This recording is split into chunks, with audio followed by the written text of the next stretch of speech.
ओम शांती.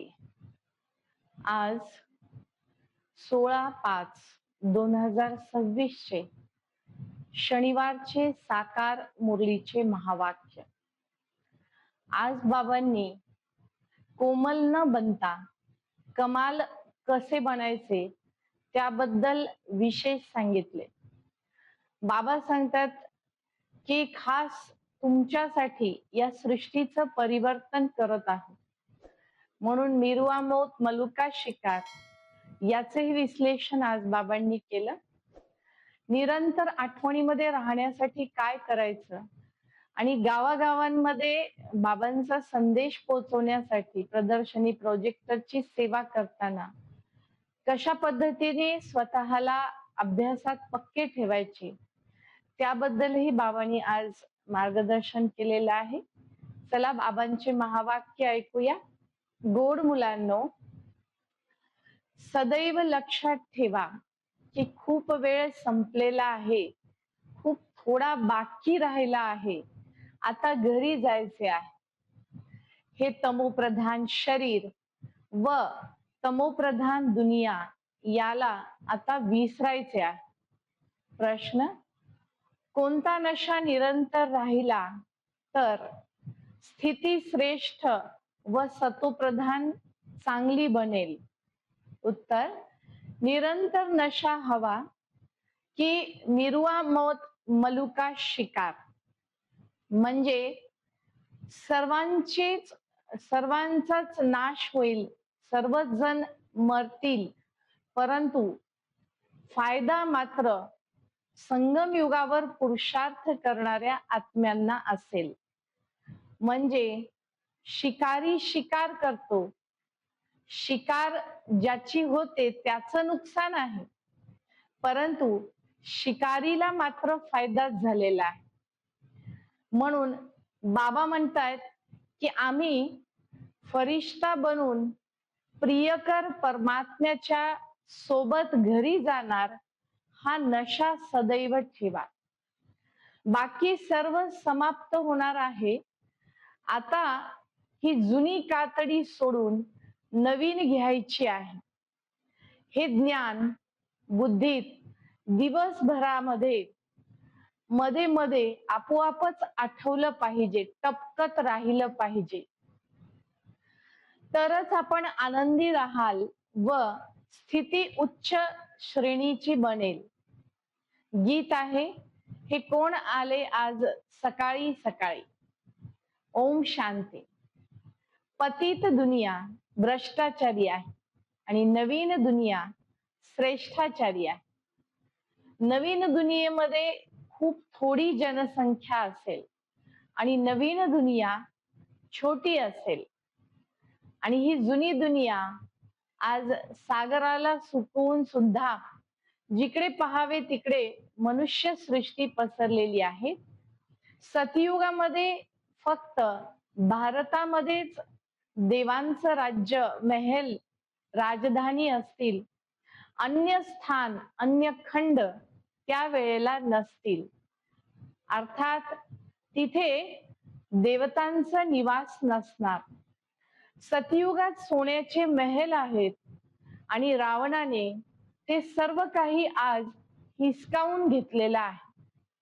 अर्थात आज ती समृद्धी, संपन्नता आपल्याला पूर्ण विश्वामध्येही दिसत नाही. जे पण आहे मायाची चमक दमक आहे. बाबा म्हणतात आता तुम्ही देही अभिमानी बना. त्यासाठी म्हणजेच या देहभानाला तोडण्यासाठी साधारण व एकदमच भपका नसलेला आपल्याला राहायचं आहे. आज विशेष बाबांनी सांगितलं 108 ठिगळांचे वस्त्र घातले तरीही काही हरकत नाही, पण या देहभानाला तोडण्याची कोणती ना कोणती युक्ती, सवय, प्रॅक्टिस आपल्याला करायची आहे. म्हणून बाबांनी सांगितलं नशा ठेवायचाच आहे तर मी आत्मा आहे, श्रेष्ठ कुळाची आहे. आता ही जुनी कातडी सोडून नवीन कातडी धारण करायची आहे, सतयुगात सतोप्रधान आत्मा बनायचा आहे, ही स्मृती सदैव ठेवा. बाबांनी उदाहरण दिलं, जसे सर्प, साप आपली जुनी कातडी सोडून कात सोडतो आणि त्याला नवजीवन मिळतं, नवीन कातडी येते. तसंच या जुन्या दुनियेत राहूनही जुने संबंध व्यवहार दिसूनही बुद्धीने याला विसरायचे आहे. देह आणि देहाच्या दुनियेला विसरायचंय. तरच बाबा सांगतात की देही अभिमानी अवस्थेच्या आधारेच तुम्ही सतयुगामध्ये श्रेष्ठ पदाच्या लायक योग्य बनाल. पुढे बाबांनी सांगितलं, जबरदस्त मंत्र आहे मन मना भव. खूप श्रेष्ठ मंत्र आहे मन मना भव. मन बाबांच्या आठवणीत लावायचे आहे. खूप वेळ संपला, आता थोडासा वेळ बाकी आहे. म्हणून बाबांनी पुढे सांगितलं, मिरवा मौत मलुका शिकार. याचं विस्तृत विश्लेषण बाबांनी केलं की शिकारी शिकार करतो, शिकार ज्याची होते त्याचं नुकसान होतं, पण शिकारी त्याचा मात्र फायदाच होतो. तसं या सृष्टीचा विनाश होईल, सर्वच आत्मे मृत्युमुख, सर्वच आत्मे शरीर सोडतील, आत्मे सर्व वापस जातील, परंतु जे संगम युगावर सृष्टीच्या रचयिता आणि रचनाला जाणतात त्या आत्म्यांची नेहमी फायदा, त्यांची कमाईच असेल, म्हणून त्यांचं नुकसान नाही. अर्थात जे संगम युगावर पुरुषार्थ करतात त्यांचाही शरीर सोडणे, मरणे ही क्रिया होणारच आहे. शरीर सोडावंच लागेल, परंतु आत्मा कमाई करून जाईल, त्यामुळे फायदाच असेल. तर याचं विश्लेषण बाबांनी केलं. पुढे बाबा सांगतात, ज्ञान योगात जे पुढे जातात ते नंबर 1 बनतात. जे आत्मे सेवेमध्ये सतत बिझी राहतात ते बाबांना सुद्धा खूप आवडतात. ते तर खूपच छान आहेत. खरंच बाबा म्हटले, भट्टी जेव्हा बनणार होती त्यावेळेला असे खूप सारे आत्मे बाबांना पाहून आले. बाबा म्हणतात, गृहस्थी सुद्धा सेवेद्वारे खूप पुढे जाऊ शकतात. नवीन बाबांची नवीन येणारी मुलं सुद्धा पुरुषार्थाद्वारे खूप पुढे जाऊ शकतात. आज बाबांनी खूप स्पष्ट शब्दांमध्ये याचा उल्लेख केलेला आहे. कारण बऱ्याच जणांना असं वाटतं की आम्ही तर गृहस्थी आहोत, आम्हाला डबल कार्य करावे लागते. तर बाबांनी सांगितलं, डबल फोर्स आहे आणि डबल कोर्स आहे. म्हणजेच गृहस्थ व्यवहाराची जिम्मेदारी सांभाळत असताना सुद्धा जर हा कोर्स केला तर डबल फोर्स आणि डबल कोर्स केल्यामुळे ते आणखीनच पुढे जाऊ शकतात. म्हणून गृहस्थी सुद्धा सेवेद्वारे पुढे जाऊ शकतात. आणि जे बाबांचे नवीन नवीन मुले येतात त्यांचा सुद्धा नवीन नवीन असल्यामुळे उमंग उत्साह असतो आणि उमंग उत्साहामुळे सुद्धा ते जुन्यांपेक्षा पुढे जाऊ शकतात. हे रहस्य आज बाबांनी सांगितलं. म्हणून बाबांनी सांगितलं, डबल कोर्स केला त्यांना डबल लिफ्ट अर्थात मदत सुद्धा मिळेल. लिफ्ट म्हणजे मदत. बाबा मदत करतील जर डबल कोर्स केला तर. बाबा म्हणतात, कन्या सुद्धा खूप पुढे जाऊ शकतात, कारण कन्या निर्बंधन आहेत. म्हणून कन्यांना पुढे जाण्याचा खूप चांगला चान्स, संधी आहे. बाबा म्हणतात, कन्यांचा कन्हैया, कन्हैया हा शब्द कन्यांपासून निघालेला आहे. कन्यांचा कन्हैया किंवा गौपाल अर्थात गायींना पाळणारा. तर हे जे श्रीकृष्णाचं गायन आहे ते संगम युगावर परमात्मा पिता ब्रह्मातनाच्या द्वारे जे कर्तव्य करतात त्याच महिमा किंवा निशाणी यादगारच्या रूपामध्ये कन्हैया गोपाल हा शब्द वापरलेला आहे. पुढे बाबा सांगतात, भक्तीमध्ये कृपा आशीर्वाद हे मागत आलो आपण. भक्तीमध्ये विविध प्रकारचे हठयोग करत आलो. शरीराला त्रास देऊन ईश्वराला प्राप्त करणारी क्रिया म्हणजे हठयोग केला. बाबा म्हणतात, इथे तर तुम्ही खूप आरामशीर बसलेले आहात, आरामात शांत बसून बाबांची आठवण करत आहात. इथे हठयोग नाही, इथे राजयोग आहे. योग बलाद्वारे नवीन दुनियेची राज्य राजधानी स्थापन होत आहे, ते सुद्धा बाबांच्या श्रीमतानुसार. श्रीमतावर आपण श्रेष्ठ कर्म करतो, परमात्म्याशी योग लावून त्याचं बळ शक्ती जमा करतो आणि योग बलाद्वारेच नवीन दुनियेची स्थापना, नवीन राजधानीची स्थापना होते. बाबा म्हणतात, एकालाच आठवण करणे ही सर्वोच्च भक्तीची अवस्था आहे. एकाची आठवण ठेवणे त्याद्वारेच आत्मा पावन बनते.